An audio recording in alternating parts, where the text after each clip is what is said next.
Hey everyone, it's me, Karl Staub, and thanks so much for joining me this morning, this evening, tonight, wherever you might be, for my little Bodies in Motion class that we're doing here with Sktchy and the Sktchy Art School.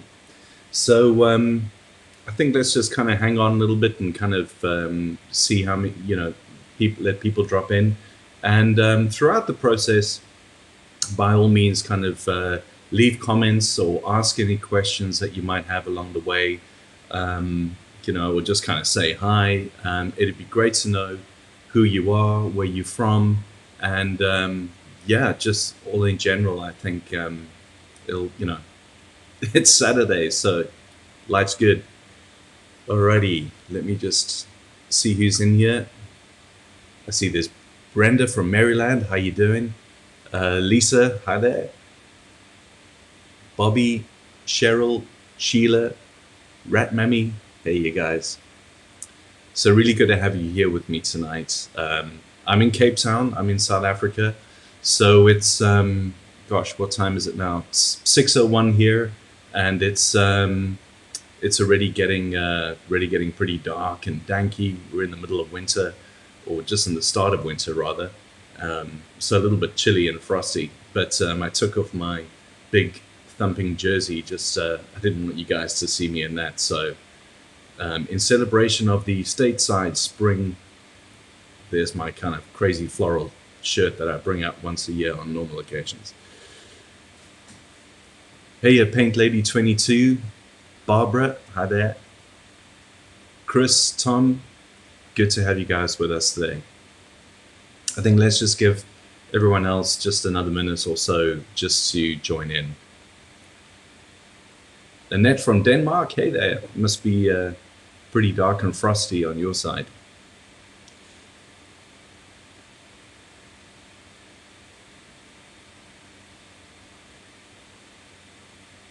Meg from California, it's one of my bucket list places. I'd love to be there. So whether you're in the West, good morning. If you're in the middle of the planet, like me, good evening. And if you're in the East, surely you guys should be in bed already. I mean, come on. So anyway, because it's evening time for me, pardon me while I just take some, get a bit of Dutch courage going here. These live sessions always make me super nervous. I'm always afraid of absolutely messing up. But I guess that's all just part of the process. Polly 2 Beers, love that handle.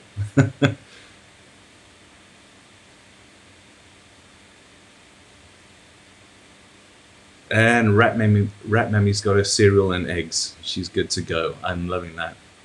Great to have you on board. Another couple of seconds, and then I think we should get cracking. So. No, Rat Mammy, don't be sad. It's winter. I absolutely love it. Normally the fireplace is going, the kids are doing their marshmallows, and yeah, and you've always got a good bottle of wine next to you. So I'm pretty happy with winter. All good. So apologies in advance if you hear any kind of dogs barking or any other kind of crazy household noises. It's a typical kind of Saturday evening down here in Cape Town. I've got the two dogs, Dexter, who's the mutt, and he's generally the one who's going to be barking the loudest, and Sasha the Labrador, who's fast asleep in a basket now. She'll let out a kind of deep bass woof if she gets a bit too caught up with anything. All right, so I think let's get cracking. It's already 4 minutes in. So I'm one of the teachers in the 30 Faces, 30 Days. Sorry, oh gosh. What am I talking about? I'm getting so confused. Sktchy keeps me busy, which I'm super grateful for. I'm one of the teachers in the Body in Motions class that's coming up starting on the 1st of June. And I'm just going to, I think, play you a little bit of the promo video now in case you haven't seen that. And that'll just give you a little bit of a tease as to what you can expect.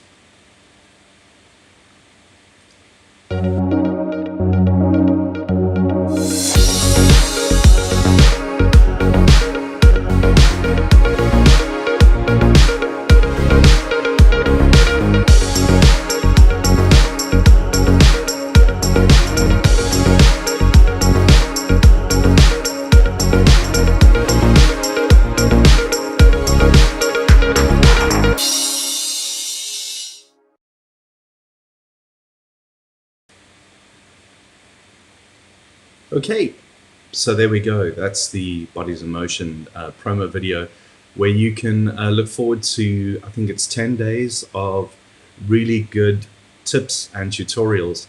We're all used to, with Sktchy Art School, getting used to kind of portraits and faces, that you kind of forget along the way what, kind of drawing a kind of a dynamic body pose is, and overcoming the challenges that would have, that comes with drawing a full body pose, especially one in motion.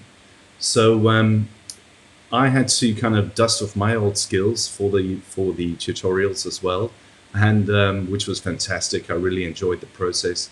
And so what I'm going to bring to the class is a focus on kind of really just looking at a picture and capturing gestural lines and general kind of motion-based expressions, and then turning those into a finished piece.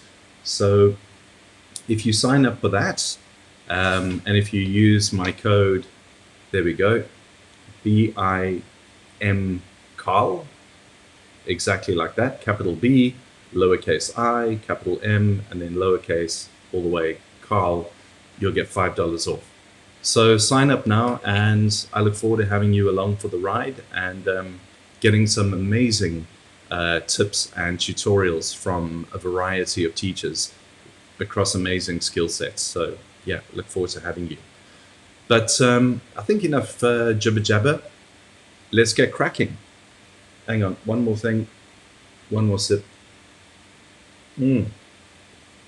Sorry if I'm teasing you. If you've got a cup of coffee in your hand right now, look forward to one of those later. All right, so here's the workspace. So what I've got with me today is just an A3 watercolor pad, and it's about 300 grams. So really good for general kind of watercolor absorption, because I'm going to be doing a sketch today and then seeing how far we go with time, and if the sketch isn't a complete cock-up, excuse the language, then I'm going to bring out the watercolors and finish it off with that. Just get some nice motion in there too. So there's our muse right over there. That's Ryan, and that's a really challenging pose because you've kind of got the whole body in this kind of conical kind of perspective shape. I mean, it's a super fun moment. I'd love to kind of know what was going on there. I kind of feel like it was at a guest at a wedding, or maybe it's a graduation party or something. There's a lot of kind of storytelling that can happen just by looking at that particular pose. But so we've got his head right up here, which is kind of nice and centrical, and then all the way coming down the torso, and then really kind of a little bit tricky to capture the kind of the legs. You've got the one in the kind of a bow shape, kind of in a kind of a typical kind of dog leg pose, and then the other one essentially is the one that's holding all the balance. And so that's what I'm going to do today. We're going to work with this and try and capture as much of the expression and the actual angularity of the pose that we can. So the first thing you want to do, I think, is we start off with what's rewind. I'm using a red pencil for my sketching, and I do this because I'm one of those people that when I start sketching with a normal kind of piece of graphite, I've always got the eraser with me, and I'm wanting to kind of make changes as I go. And having a red pencil, and in this case it's an aquarelle, I hope I pronounced that correctly, aquarelle pencil. What's great about having this is that you can't really erase it.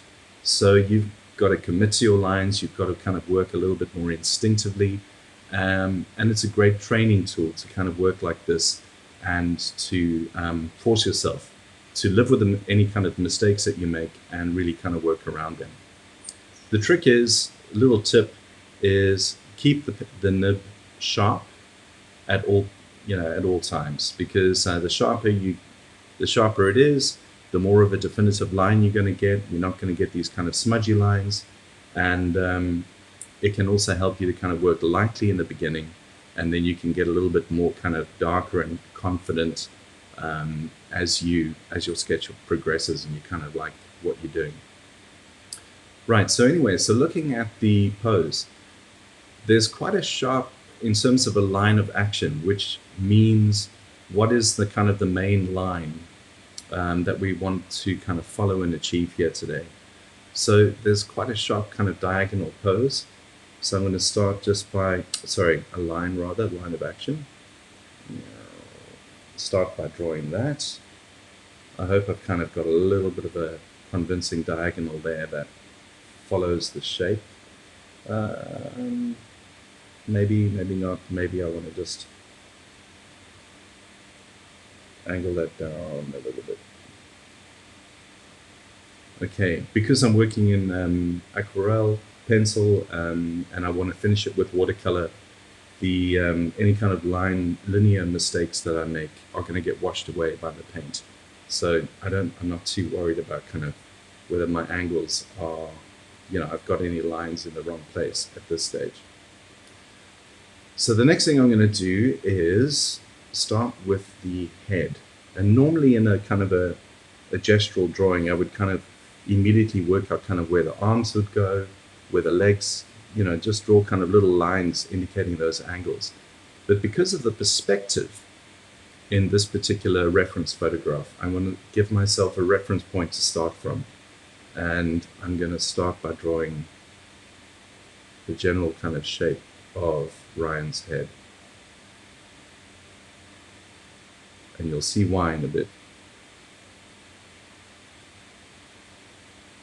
With the whole bodies in motion class and developing all those tutorials, I got quite kind of curious about kind of general anatomical facts.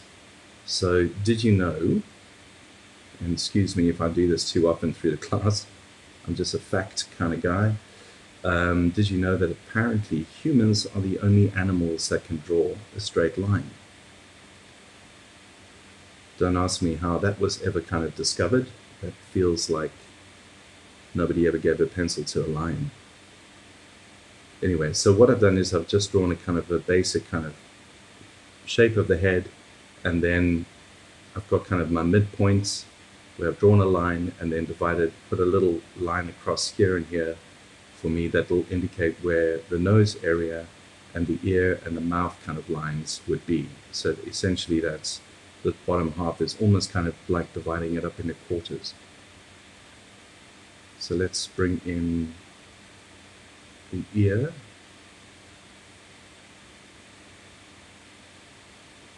And start having a look at this indication of where the jawline would go.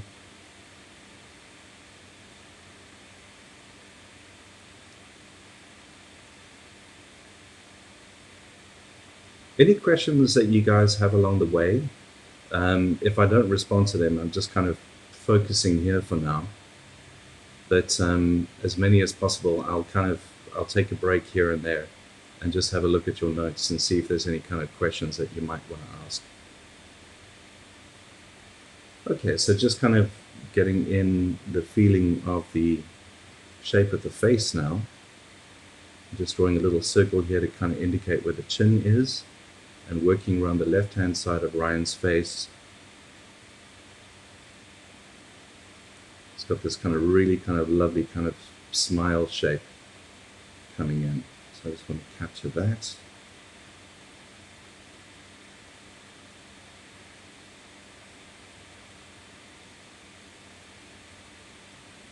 I'm going to just draw myself a guide of where kind of the mid-axis of the head is.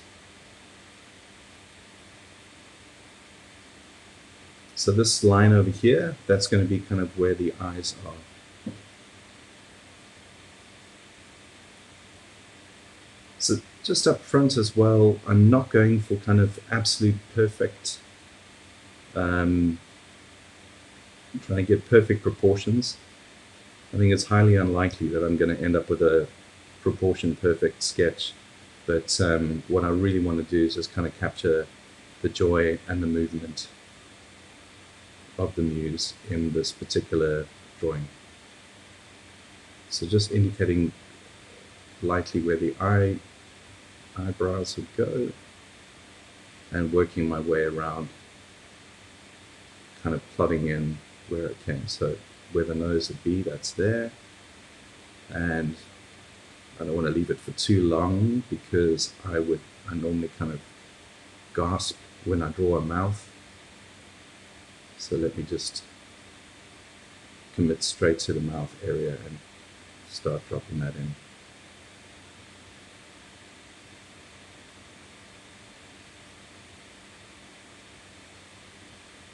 I'm just looking at shapes. I'm not trying to kind of draw a perfect mouth at this stage. I'm just looking at where does the line go up, where does the line go down. And that just takes away a little bit of that kind of anxiety of, oh my gosh, drawing a mouth, drawing a nose, drawing an eye, whatever it might be, whatever your Achilles heel is. That just takes it away. Here's just a very kind of rough indication of where things should be at this stage.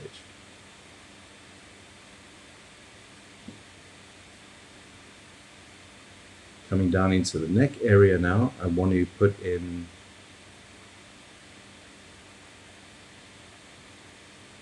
just that little bit of collar, and I'm going to refine things as I go. Right, now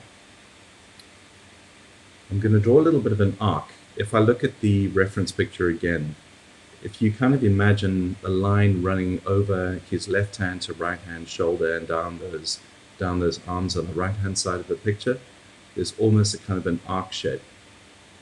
And so that kind of dictates an element of the motion.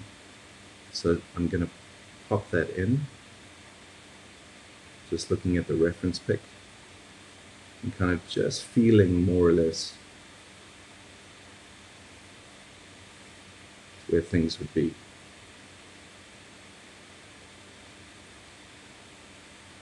And okay, so we got our midpoint. Our middle axis kind of running all the way down, that's good. And we've got a rough indication of the face, which I'm going to come back to and put more detail in as I go. Now, the reason why I did the head first is because this is quite a tricky pose and that everything is happening in quite a degree of perspective. I think it's a good idea here to use the head as a measuring tool for working out the rest of the proportions of the actual picture itself. So it's always a good idea with something like this if you kind of, if you're able to print out the reference picture and just draw a couple of lines over it, diagonals and horizontals and verticals, and give yourself a bit of a grid to copy. So what I can see, for example, of what's happening on the left is that his arm is quite close. If you had to kind of imagine a line running down the side of his arm past his head, it's pretty close. So straight line time. I'm going to draw that in as a guide. And then in terms of the head that I've drawn, or that you've got on your page as well, use that as your general kind of reference point now, because we're going to look at more or less at the size of the head, because I can see from the reference image that from the base to the top of the head, if you kind of move that down the reference image, if you've got it printed out next to you or even on your screen, take your fingers and just kind of put your fingers over your screen now, measure out that top to the base and work it down, and you can see that it's almost exactly the same measurement as where the vest, the opening of the vest is. Maybe just a little bit higher. And then again, the same more or less measurement will give you where the waistcoat disappears in a V in between his legs. So I'm going to draw a little horizontal line there and here, and then I'm going to do another 2 of those. Because if you measure things out, if you take that head and you replicate that 4 times, it gives you a kind of a rough estimation of where the bottom of the composition will be. So I've drawn it really rough. I know I'm not doing humans proud by the straight line thing that I mentioned earlier. I'm kind of squiggly and all over the place, but that's okay. So coming back to the collar, let's start looking at the general kind of shape here.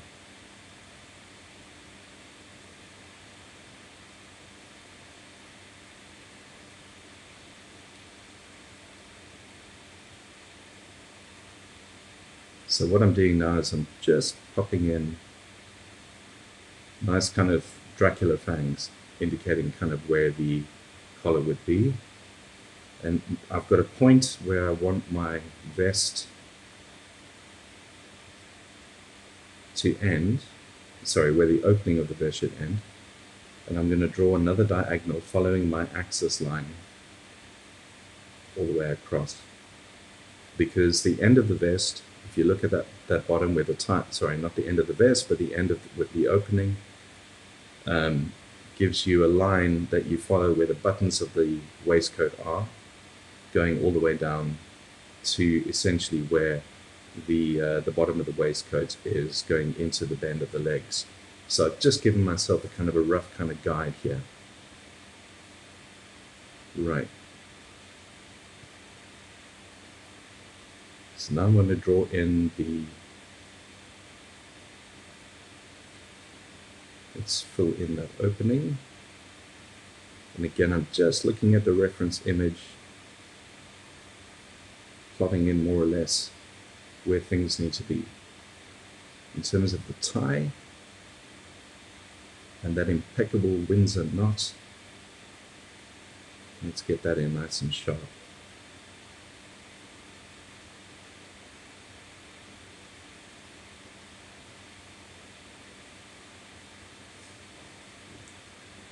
So that's happening over there. Coming in at the top of the waistcoat now, on his shoulders.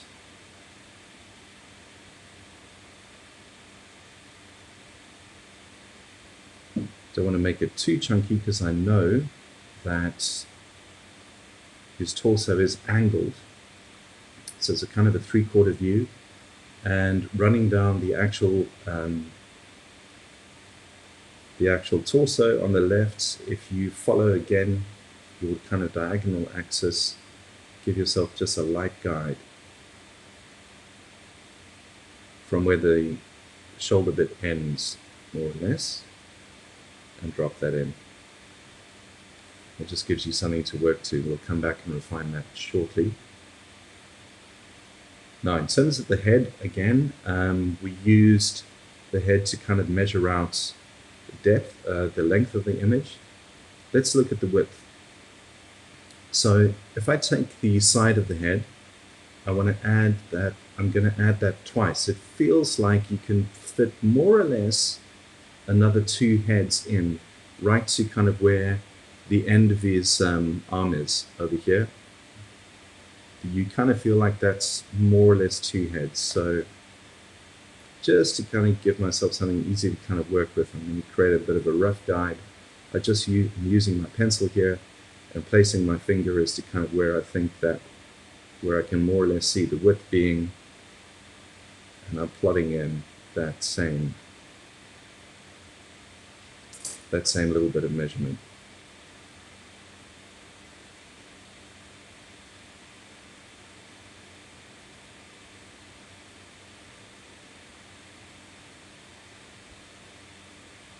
Okay, right, where to next?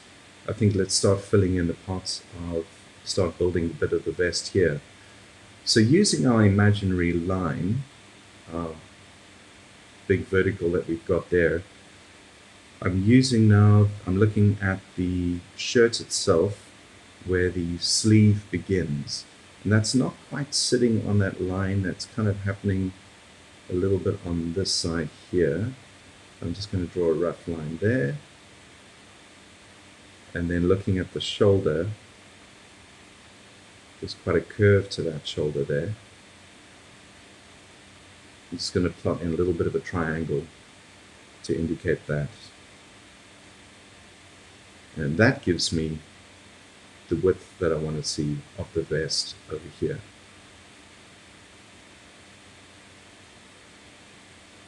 So when drawing something like this, really kind of the biggest tip that I can give is just kind of work out where things are sitting in proportion to other things. You know, you can kind of create your own imaginary grid to work to, and that really kind of just helps in terms of general kind of confidence of where you're placing your pencil marks, just to make sure that you're kind of landing more or less in the right place. Again, we're not going for proportion perfect. I mean, by all means, you can if you want to, but I'm drawing kind of quite loose and rough. Right, again, in terms of this panel here, this column, if you've got your imaginary guide running down the right-hand side over here, again, just kind of put your pencil over the screen, the reference image or the reference image that you might have, to kind of measure out those quadrants. You can kind of see that the arm doesn't quite end at the edge of the third head measurement. It happens around here. So I'm going to give myself just a little bit of a line just to help me put that in kind of the right place.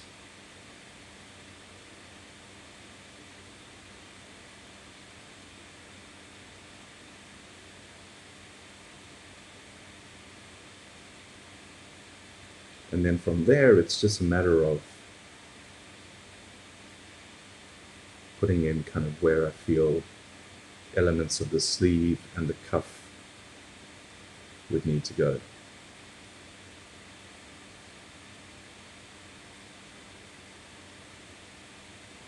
So I'm just drawing little lines in here indicating kind of the angle of the arm.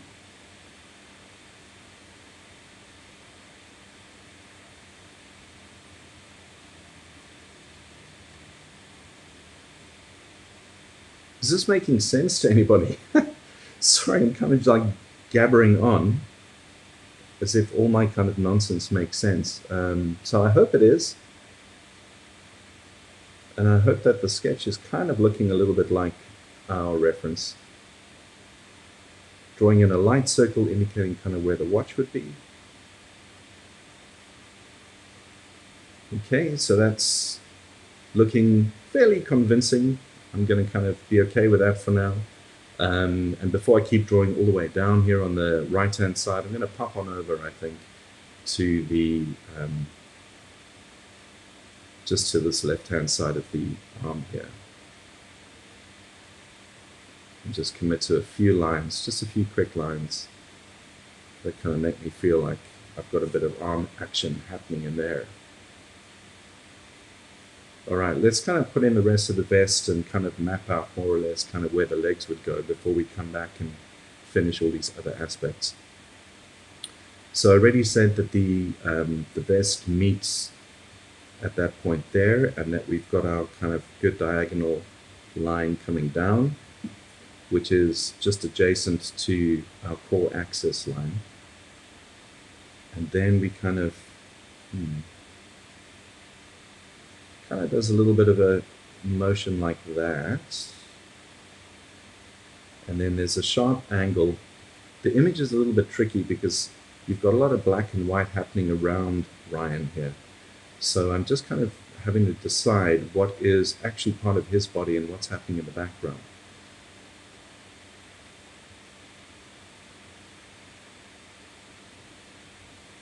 So I'm just putting in little angles of where I think the waistcoat should end. And then that gives me something a little bit more definitive too, to kind of have the overall shape of the waistcoat. I want to come back now to the hand. And some people would leave hands for last, in terms of just the fact that they can be tricky little buggers. I always try, and I was taught to kind of put as much kind of hand detail in as early as possible, and just to kind of not have that thing that you're afraid of kind of standing in your way of finishing your image. So I'm going to do that. I'm going to just lightly kind of map in kind of more or less where I feel the hand should be at this stage, just kind of doing a block shape. And then if I want, I can then kind of have a look at that and just look at the angle of where the fingers lie. There's a bit of quite a nice kind of variation in just kind of overall perspective there in the knuckles. So I want to capture a little bit of that. Good.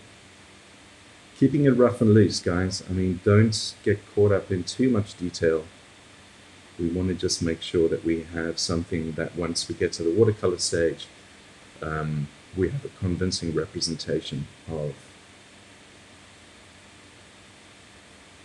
our muse.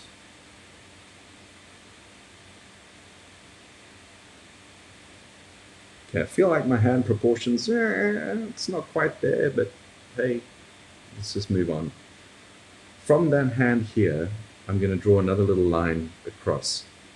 If you look at the bottom of, take your pencil again, put it over the reference image, run it across a reference image like that, and you'll see that the bottom of the hand is almost in line with kind of where you want the hand on the left to kind of be.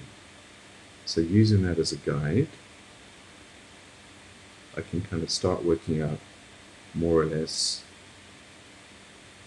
I feel like I'm saying more or less a lot because there's a lot of guesswork going on here. Kind of where I want that left hand to be.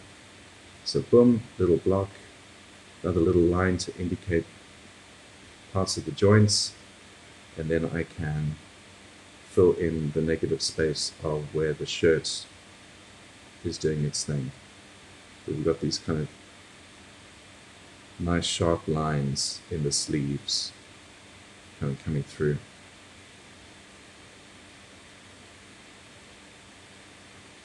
Normally I'm a complete perfectionist. I would be measuring things out with a ruler and making sure that I've got things 100% accurate. So in many ways, this class is as much of a learning curve for me as I'm hoping it is for everybody else, because I'm really kind of forcing myself to just draw instinctively as opposed to be sitting here with my ruler and grids all over the place, trying to map out everything. All right, tricky legs. We've got this really kind of strong angle coming in on the leg. It's the top leg itself. It's coming in around this kind of a diagonal, so I'm just going to give myself an action line there. And in terms of kind of where the, how do I say this delicately, the buttocks, the glutes, where they kind of end, it's almost in line with the knuckle of the hand. So putting a little line there for that. And then I can give myself a frame to kind of work to and map out more or less how far out the back of the leg should be, coming round the base, putting a little curve in there.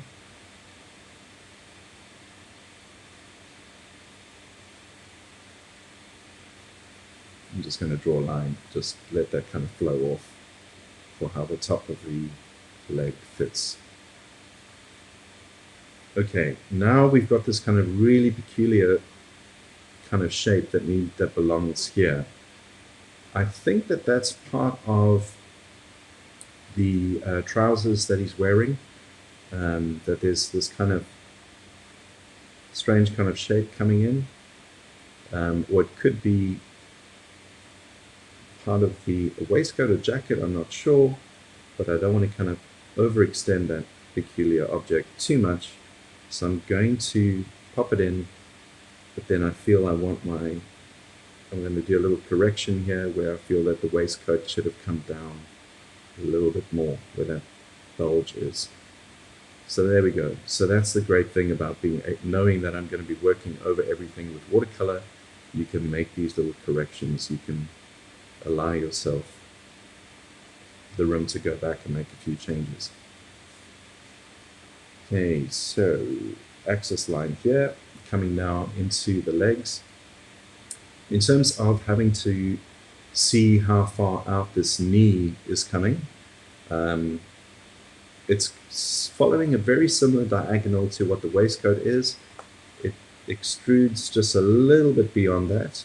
So if the waistcoat's running down here, feel like the knee's kind of running a little bit more, just sticking out a little bit. So let's give that just a nice kind of round curve coming in here for now. And then in terms of the bottom half of the leg, that's coming in now at a much more sharper angle than all our other diagonal points. So I'm going to just draw in very quickly another diagonal. Maybe even sharper than that. Okay, and coming back to the legs, we've got this kind of hem information. Let's plot that in.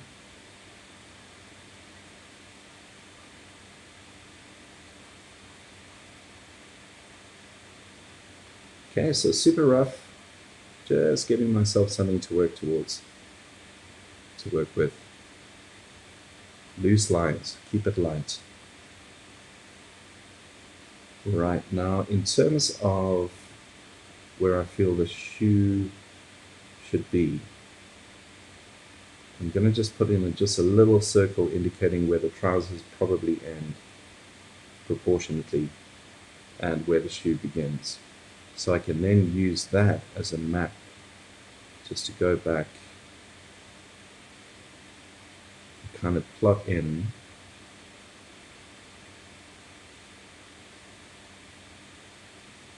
more detail in terms of where the trousers are sitting and how they fall.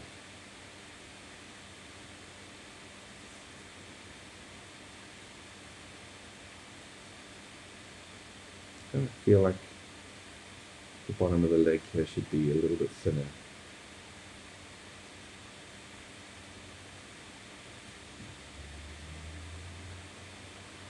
Now the shoe, tricky old thing. I'm just going to break it down into kind of basic shapes, and I'm just going to follow the general kind of angles of the shoe. Give yourself a midpoint to work with. Maybe just a little lower than that.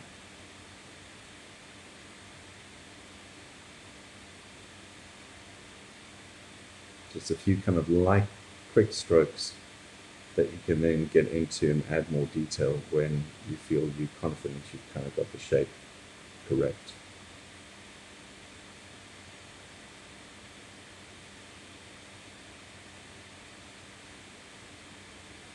Just little marks. I don't want to overthink this particular shoe itself, as nice as it is, Ryan.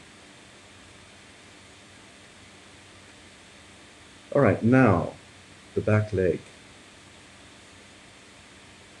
See, I'm not sure if my kind of proportions are off at this stage. I think the leg felt like it maybe wanted to be longer than that. I think I've maybe made it a bit too squished, but I'll see if I can just kind of correct that when I get to my watercolor part. So I'm just putting in now that indication of the back leg. Okay, now coming in and just having a look at a little bit more kind of detail. Let's have a look at that left-hand hand. So just want to pop in where those fingers would be. They generally kind of follow the shape of the box. in your mind, divide that little box that you drew for the hand into 4, and then just using kind of sharp kind of little angles, not sausages, we're going to put in the indicate the fingers. The thumb needs to be higher, so I'm just going to pop that in there. Eyes are around here in terms of the actual pupils. Did you know that apparently the cornea of the eye is the only body part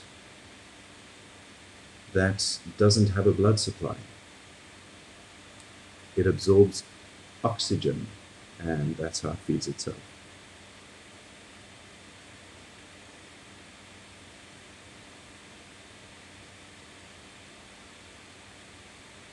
Just add a little bit more facial detail now.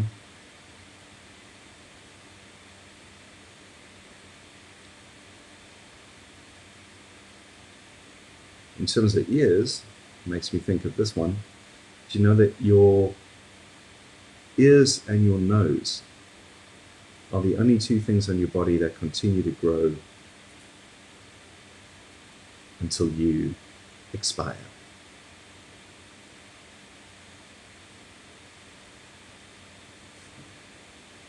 So we kind of got a bit of a rough resemblance going here, I'd like to think. Let me make that feel a bit more like a real resemblance. Cheers. Everything looks better once you've had a sip of vino. It's good. Okay, so basic kind of sketch there.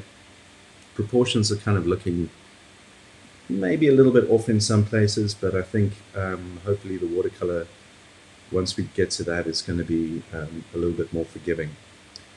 So in terms of the brushes that I'm going to be working with, because I'm going to dive straight into the watercolor part now, I've got a variety of brushes going on here. 3-4 of which are chisel tipped, 3 of which are at an angle. Okay, then I've got one very fine brush just for slight details, and then a good old thick chisel tip that I'm going to use for kind of broadening, just kind of big washes of color, which is what I'm going to start with. Then I've got my side plates over here, where I'm going to mix color on if I feel the need to. And yeah, I think at this stage, I'm ready to attack that part of it. So what I'm going to do is, because there's so much black in the reference image, I'm going to start off by ignoring the black and giving all of that a bit of a wash of a blue. If you go straight to the kind of the black pan, you're just going to end up with a very black heavy image. Black with watercolor is always that much richer and more interesting when you've got a little bit of blue going on underneath. Now, heads up, if you've been using aquarelle pencils again, or water-soluble ones, then what's going to happen is the pencil work is going to blend into the paint, which means that some of the color, in this case the red that I've used, is going to bleed into that. So the color might change slightly, but you can kind of control that as you go. Alright, so I'm starting off with a very kind of a light blue, very much a cyan, and I'm going to go over just key areas of the waistcoat for now.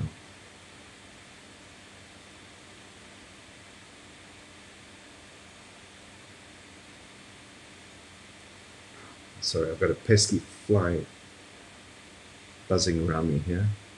Excuse me if I look like I'm doing a Macarena.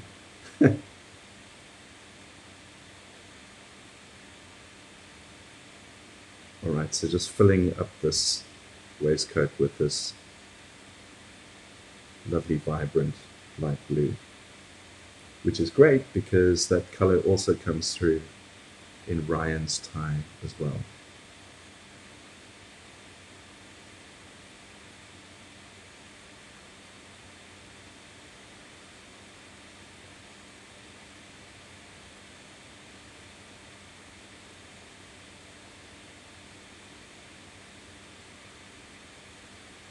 while I'm working with blue, it makes me think of that other little factoid. Did you know that people with blue eyes generally feel more pain than others? I'm loving the way that pencil is actually bleeding in to the blue. It's kind of giving it a old school kind of look, creating a bit of a sienna kind of quality, which is really nice. I'm just washing over everything with black, putting that, well, where the black's going to be rather, putting that blue over it. Just looking at how these colors are really kind of lifting and helping the image. Okay, looking groovy. While that just settles, I'm going to move into some general kind of skin tone, and I'm going with a chisel tip here. Oh gosh, sorry if you can hear the background noise. And there goes the lips. Shush. Sorry guys, hope that didn't burst anyone's eardrums. Alright, so I'm just taking a little bit of yellow ochre, and I just want to kind of look at, I'm just going to start plotting in certain kind of key areas. I'm going to work with a lot of the white of the page, so I'm not going to go over any areas that are pure highlights.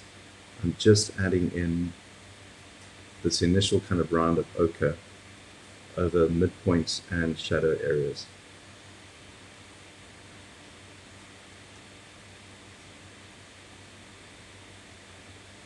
Oops, got a bit of blue on that. Sorry.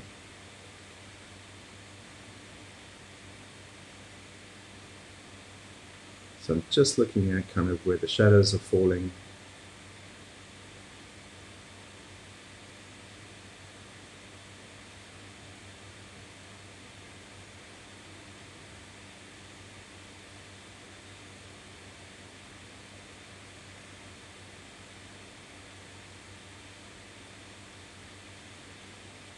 I've also just got to be mindful of the aquarelle that I'm not going to be picking up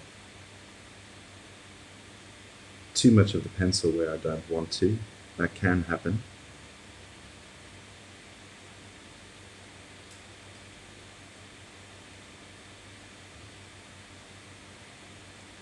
Just give a little bit of a wash over the hair. And then in some detail in the hands. I'm just using, what's great about the chisel tip brush is that you can just use the absolute sharpest little point of it to get into finicky little areas.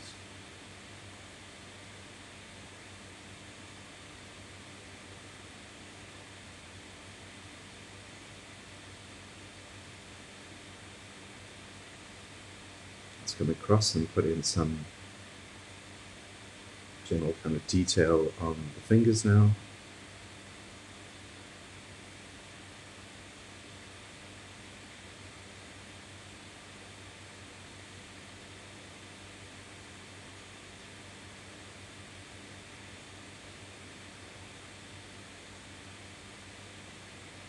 So I come back to the mouth area, and using a bit of a wet brush, I just want to kind of create some of that lip texture.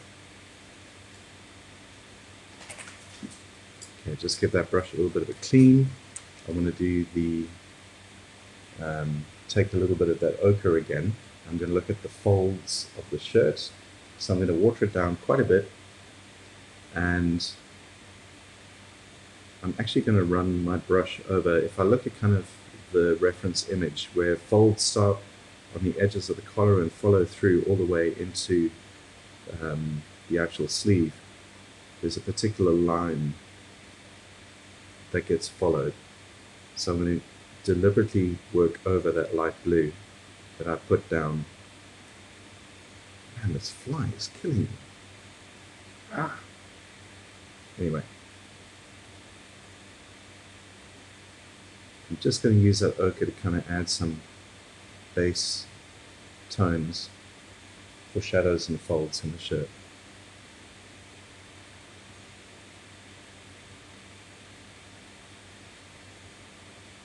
turning the brush on its side. Seriously? Sorry. Why is there always one flying? Alrighty. Okay.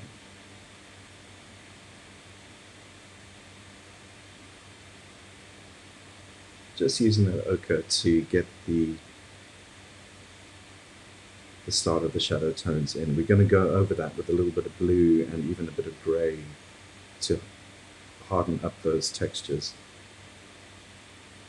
So far, just working with a very kind of simple color that doesn't interfere too much, but just helps to build some kind of strong dimension.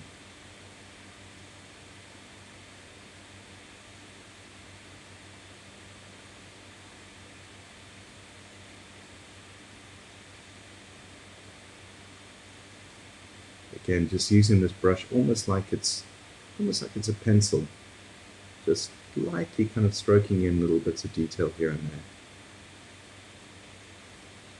making use of these lovely kind of rigid points.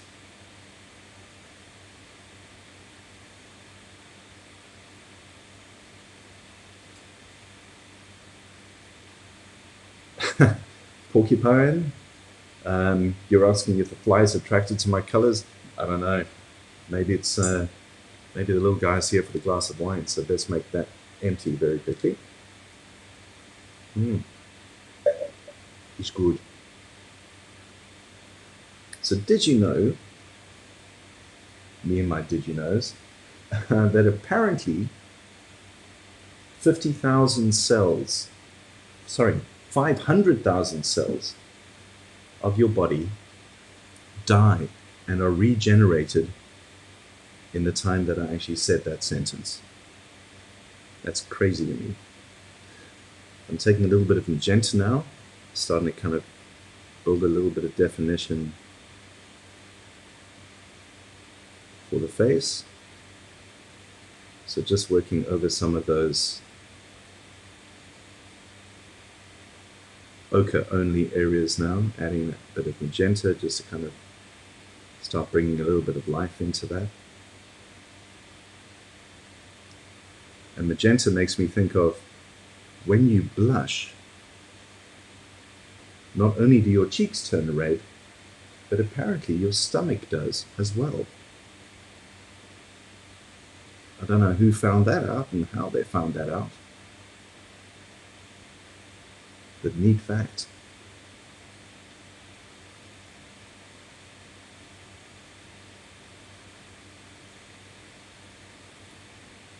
Okay, so using that magenta, I just want to kind of warm up some of these skin tones a wee bit.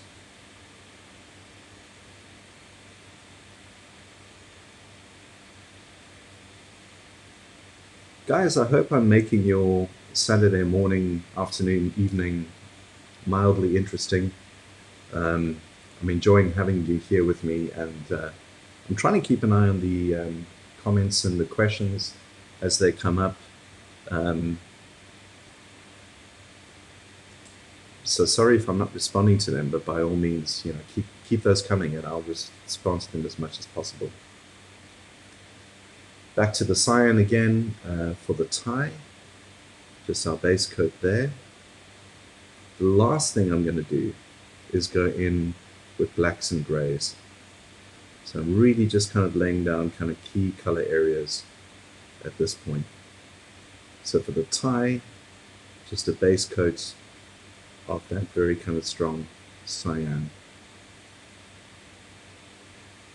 And while that cyan's out, I'm just touching my black pan here. I'm going to just kind of muddy it a little bit and bring it into some of those areas of the face where there are much kind of stronger shadows at play.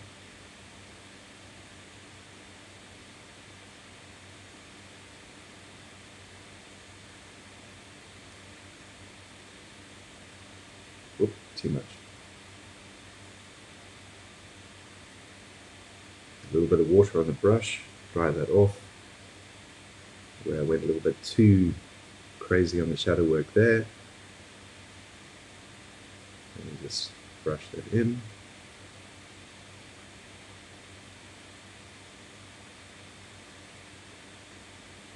Maybe just flick a little bit of black into the base of the hairline.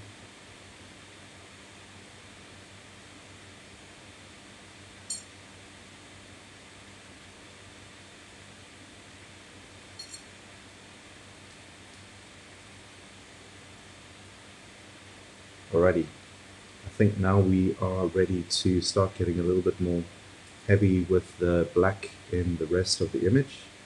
So now with watercolor black, generally it takes a couple of coats to get a very rich black. So what's going to happen in the actual painting here that I'm doing, it's very likely going to be drying quite gray. I'm only going to have time to do one or two passes of color, and I don't want to start off with kind of really kind of thick pigmented water here.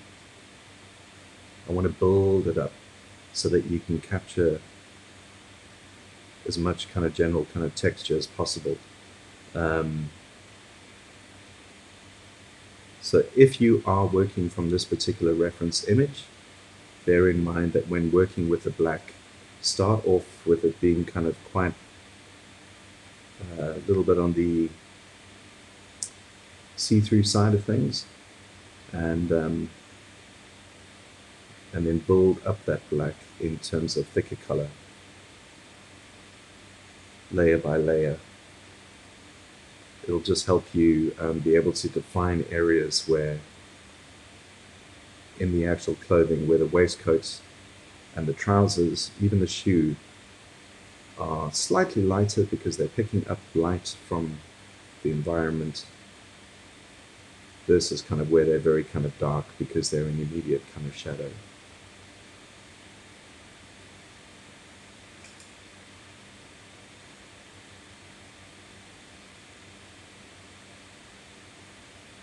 So because I'm working on a bit of a dry base of that blue, the black isn't blending in too much. It's kind of keeping its own form. Ah, gosh. Scene stealer. Anyway, so a little bit of water on the brush just helps kind of break up any hard areas of black and just help it blend into that blue a little bit better.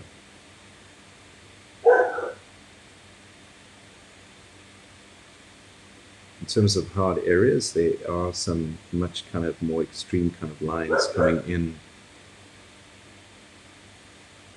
at certain points of the waistcoat, so I'm putting a little bit more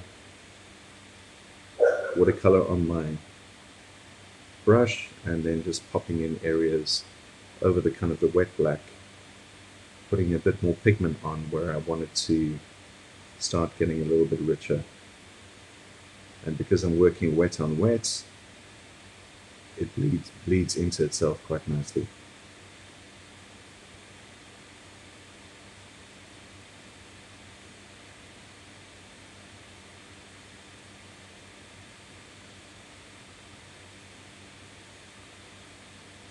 Humans are apparently the only animals with chins,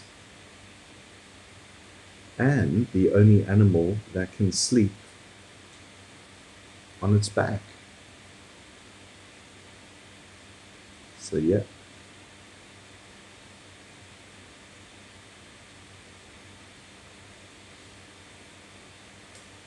Okay, so that's starting to look fairly successful-ish. Don't know, maybe it's the red wine talking. All right, so I'm going to wash in areas of the pants now, the trousers particularly. Again, I'm working kind of with kind of quite a light black to start off with. Light in terms of its density, and just using this kind of nice chisel tip to assist me in creating some of these folds. It's almost kind of quite calligraphic in a way.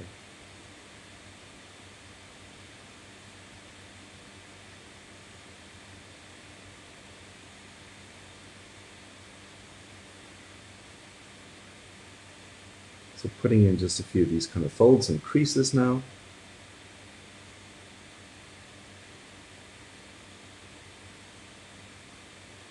Going in for a bit more of a kind of a richer color now. Then I can kind of start plotting in a stronger black over areas where there is naturally less definition in our source image. We'll get to the shoes, or shoe.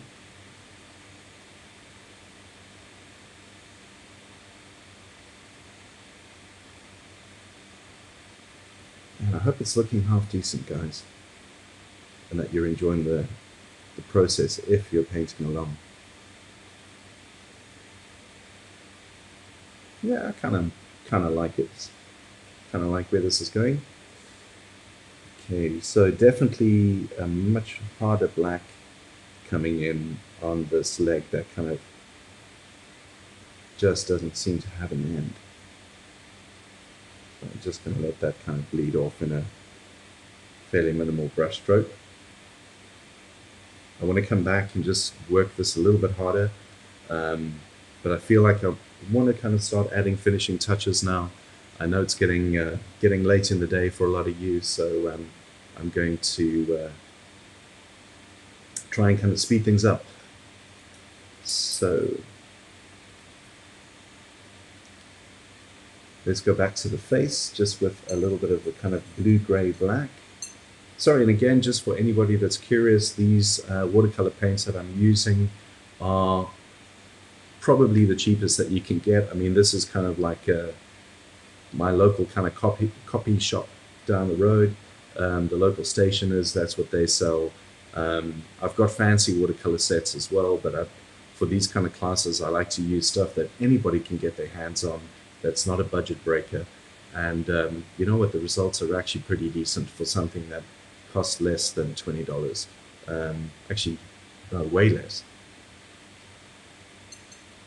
So by all means, you know, this is the kind of stuff my kids would normally use, and you know, I'm just enjoying kind of being able to muck about with them. Right, let's come back into, put a little bit of black area now into the eyes.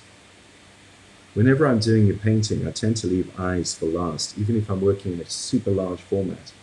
And whenever my wife walks into the studio and sees that, she kind of freaks out a little bit, says, you know, it always looks like my paintings are possessed, some kind of demon spirit until, with these big kind of white eyes, until I'm at the stage where I'm feeling like I'm there.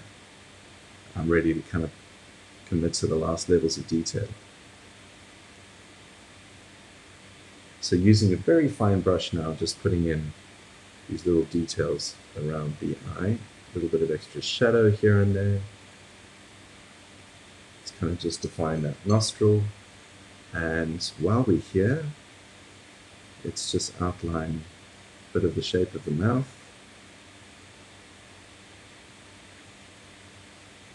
And bring a little bit in for the negative space, just to get that really lovely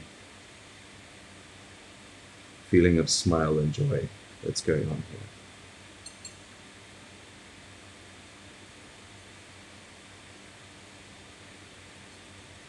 I feel like I want to pick up a little bit of burnt sienna and mix that into the black, just darken it up a little bit to kind of get a bit of an umber and come into the hairline. Oh, that's not strong enough. Get a bit more burnt sienna.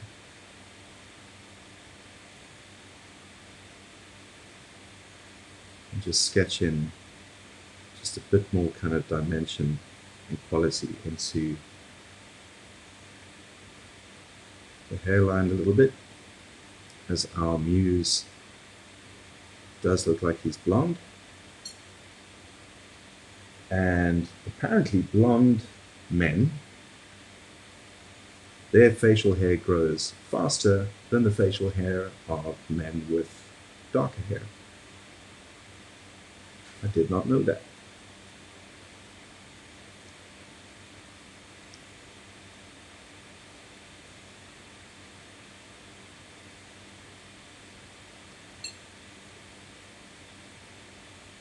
So I'm kind of trying to speed things up a little bit now, don't want to muck anything up or make any kind of crazy, silly mistakes.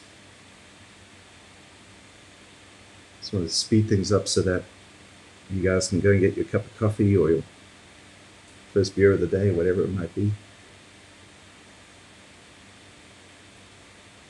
So I'm just putting in little shadow details now. Just sketching them in. Sketching those in nice and kind of sharp. Ah! Look what I did to the sleeve. Oh, bugger. Okay. Quick fix. Ah, my fingers got stuck on the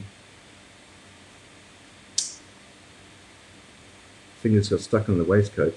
Oh man. Okay. Let's see if I can make this kind of work for me here. Yeah, you know what? Let's make it work. Let's blend this, smush it all together. Ah, it's frustrating. So I'm just grabbing brushes, dry ones, wet ones. I'm just kind of trying to just blend that yucky black. Oh, you silly tonsil.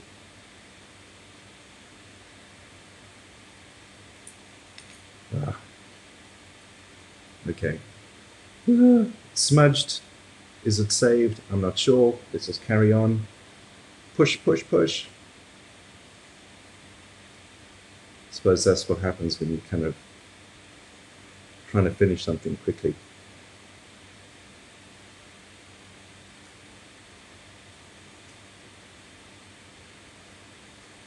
I'm just stunned that I haven't got any paint on my shirt. That's normally what happens. I'll go into my studio, work on a painting, and then come out and kind of a new kind of tracksuit top or something will come out looking like it's been worn for 30 years. It's got so much paint all over it. I'm going in with a bit of rich black now. Areas of the waistcoat kind of where they do disappear into shadow. And then adding a little bit of water to my brush just to help me blend those things in a little bit. I'm going to pick up a bit of royal blue. We're almost there. I feel like I need another kind of 10 minutes max.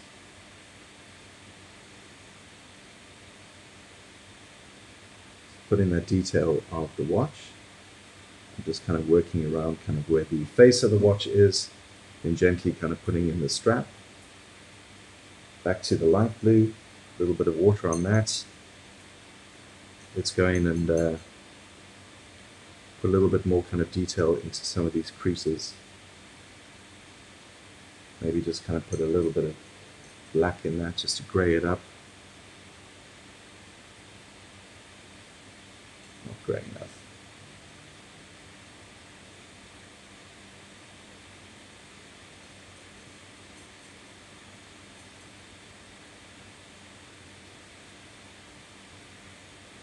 Yeah, I've just got to be careful because that area where I attempted to save, the bit where I kind of mucked up that black is now very kind of wet.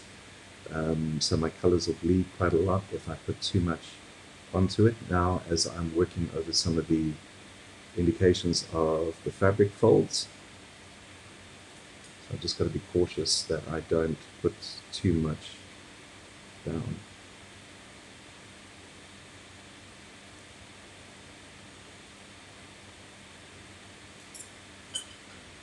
Wow, goodness. Got all my brushes sitting in the jar now. There we go, that's what I'm looking for. Chisel tips so that I can get some nice kind of sharp, quick sketch-like detail coming through.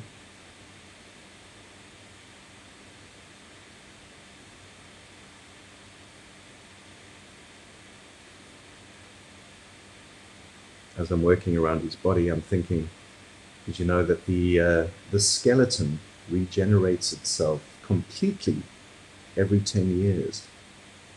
That doesn't mean you can go around breaking bones, I don't think, But I thought that's pretty amazing, that the bones in your body actually regenerate themselves naturally every 10 years.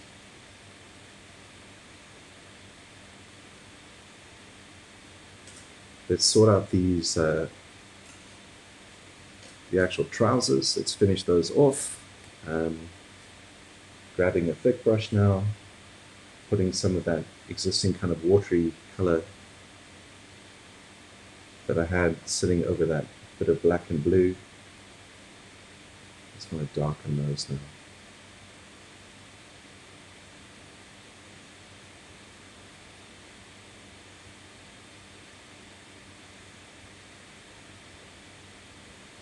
Let's get a bit of a kind of a wet kind of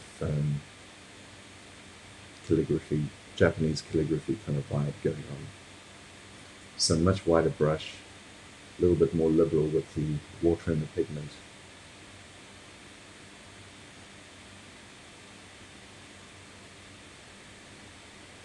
Let that just kind of bleed off.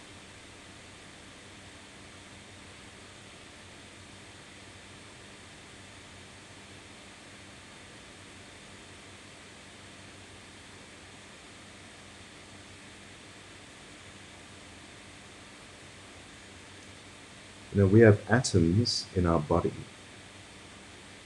that are actually made up of stardust that are billions of years old. Actually, every living thing on planet Earth does. There's actually elements of natural stardust atom particles in every living thing's physiology. I thought that's pretty amazing.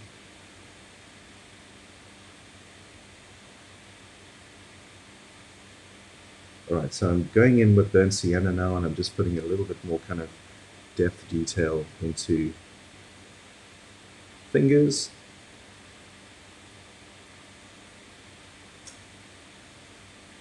I'm having a look at that left-hand sleeve, and I'm thinking that I haven't really paid much attention to that in terms of blues and the kind of the gray tones. So let me get in there and put those in, just a few kind of quick motions.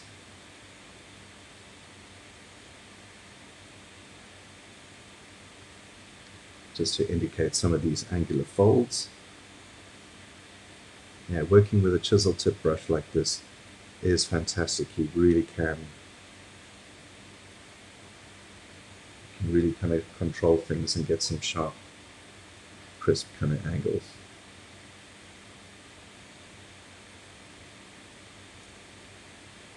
Alright, so almost done. Almost done. Ah, shoes. Goodness, forgot about the shoes. Right, let's put in some kind of darker areas and leave some very kind of exposed light white areas. So I'm not filling everything in with kind of solid blacks and blues. I'm just kind of moving my brush around, working in kind of general kind of following the general shapes of the more extreme mid and shadow tones, filling those in.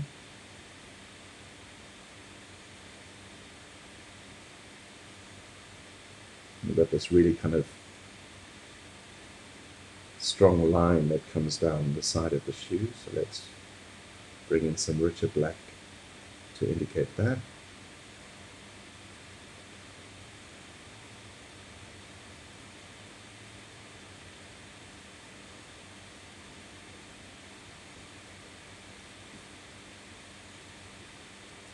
Yeah, that's a bit rough, but I think that's forgivable. I think it gives the vibe.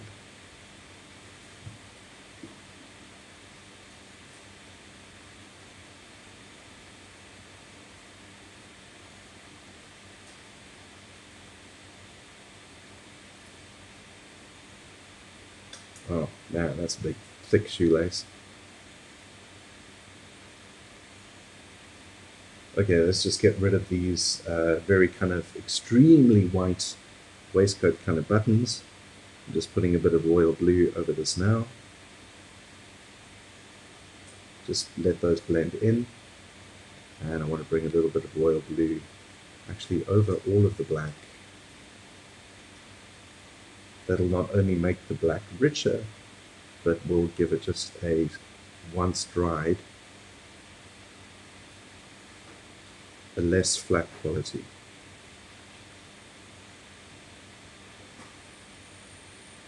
Might be looking a bit flat on screen, but definitely in real time it does look a little bit richer now. And last thing that we're going to just quickly tweak is the tie. So royal blue again, or ultramarine.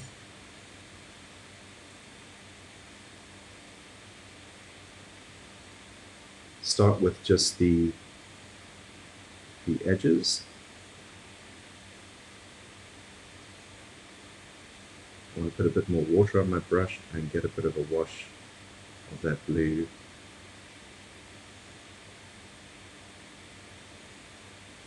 Coming in there. And taking my superfine brush,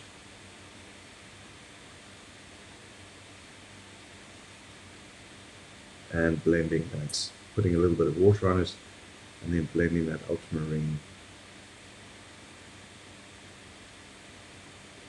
over the cyan, and then pick up on just a touch of black,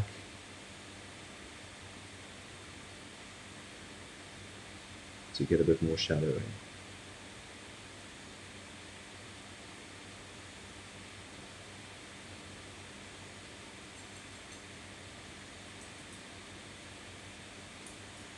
Okay, so admittedly, there are a lot of things that I would probably keep working on and change. I would kind of maybe want to layer up a little bit more color, do a little bit more with the flesh tones, get some life going there. I kind of feel like it's a little bit gray at this stage. If you've got the time, bring out the blues, bring out the magentas, get some more color going in there. But in terms of a body in motion kind of bit of practice here, we've achieved a kind of a conical figure.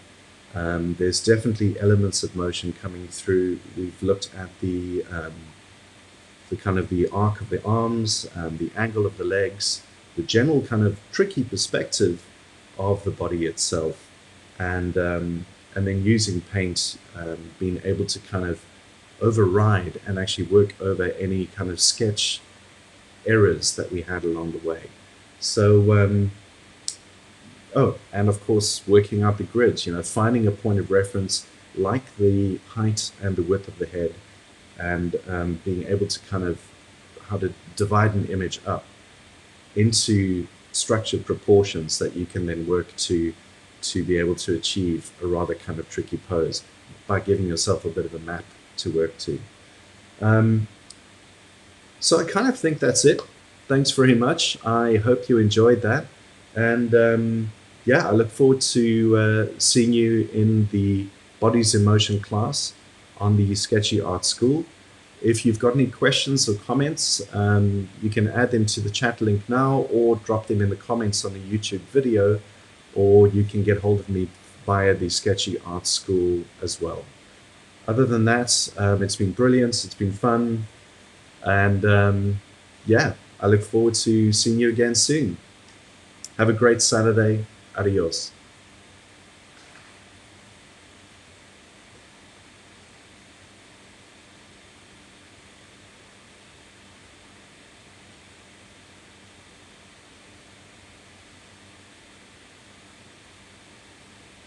Thanks, guys.